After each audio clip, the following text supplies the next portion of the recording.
Assalamualaikum warahmatullahi wabarakatuh. Hai, apa kabar semua mahasiswa UT yang saya banggakan? Ketemu lagi sama saya, tutorial online untuk proses dan pengembangan bisnis Ida Afriliana, STMkom, yang kali ini akan sedikit menggambarkan materi pada sesi kali ini. Materi sesi kali ini adalah untuk modul 6. Kalian bisa buka modul 6, yaitu rencana sumber daya manusia. Di sini kalian akan mempelajari beberapa subbab, diantaranya adalah yang pertama, kegiatan belajar yang pertama adalah analisis kebutuhan dan perencanaan sumber daya manusia. Seperti kita tahu, sumber daya manusia sangat penting sekali dalam sebuah perusahaan. Dan kalau kita tidak bisa menganalisis kebutuhan untuk sumber daya manusia, maka akan berakibat fatal. Oleh karena itu, kita akan mempelajari bagaimana pengertian kebutuhan sumber daya manusia dan faktor-faktor yang menentukan sumber daya manusia. Di sana ada faktor internal dan ada faktor internal. Kemudian kita juga harus bisa untuk melakukan peramalan kebutuhan karyawan.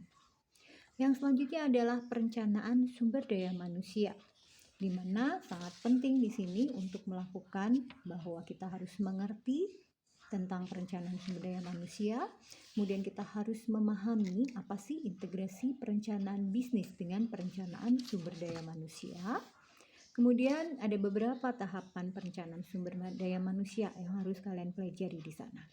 Dan yang keempat adalah implementasi perencanaan sumber daya manusia. Kemudian untuk materi yang selanjutnya, kegiatan belajar 2, kalian akan mempelajari tentang kompetensi karyawan. Kita sangat memerlukan kompetensi karyawan kita untuk memberikan input bagi perusahaan kita. Sehingga output dari perusahaan kita akan lebih baik karena input yang diberikan pun kita sudah pilih dengan sesuai karakteristik perusahaan. Nah, di sini kita akan mempelajari apa itu pengertian kompetensi, kemudian kita akan mempelajari karakteristik kompetensi, dan di mana pada karakteristik kompetensi menurut salah satu penulis Mitrani et al. Terdapat 5 karakteristik kompetensi, yaitu motif, traits atau watak, self-concept atau sikap, kemudian knowledge, dan yang terakhir adalah skill. Kemudian kita akan pelajari juga kebutuhan kompetensi di perusahaan, yaitu ada beberapa masing-masing kelompok yang kita bisa membedakan kompetensi untuk apa sih, yang misalkan untuk kelompok eksekutif, untuk kelompok manajer, ataupun untuk kelompok karyawan biasa. Dan kita akan mempelajari juga bagaimana kita untuk meningkatkan kompetensi.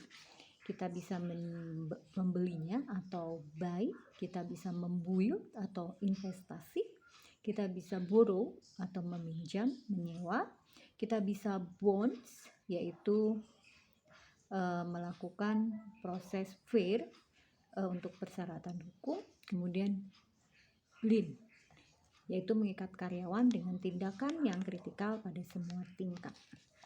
Di sini kalian bisa pelajari pada 6.2. Kemudian ada pada kegiatan belajar ketiga, yaitu sistem pengupahan. Dalam suatu hal harus ada input, proses, dan output. Demikian juga pada saat sumber daya manusia, kita pun harus melakukan pengupahan dengan sistem pengupahan yang berlaku di Indonesia tentunya. Di sini kalian akan belajar tentang pengertian upah, kemudian tujuan pemberian upah. Di sana akan ada juga faktor-faktor yang mempengaruhi upah, di mana ada beberapa faktor, antara lain permintaan dan penawaran keterampilan karyawan, organisasi serikat pekerja, produktivitas, kemampuan untuk membayar, biaya hidup, pemerintah. Kemudian yang keempat, kita akan mengetahui prinsip-prinsip pemberian upah. Beberapa prinsip bisa kalian baca di sana di 6.3. Kemudian ada sistem pemberian upah, di mana sistem pemberian upah dalam suatu perusahaan ada beberapa cara. Kalian bisa baca juga di 6.3. Nah, silakan baca modul ini dengan baik, kemudian lakukan diskusi.